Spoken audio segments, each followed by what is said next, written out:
eyali akulira poliisi y'Ewandege ya Moses Nanoka yasoose okulabikako mu Kaguli n'ategeeza kkooti nga bwe wataliwo obujulizi bwonna bumuluma nti yatulugunya abawagizi ba Besigye. Ono era agamba nti si ye yakulira okulawuna kw'olwo mu bitundu by'oku Kaleerwe.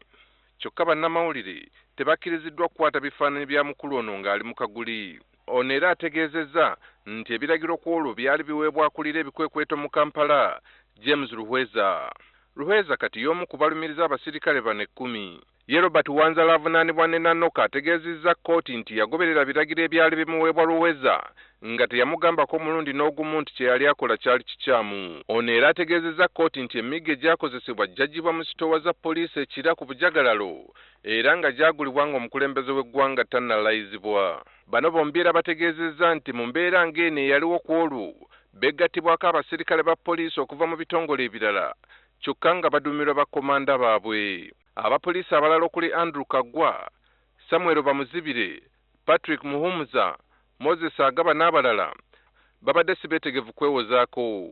Reporter number 6, are you ready? Not ready, sir. Reporter number 7, are you ready? No, sir. Reporter number 8, are you ready? Not ready, sir. Omusango gwongezeddwayo okutuuka nga 14 omwezi guno.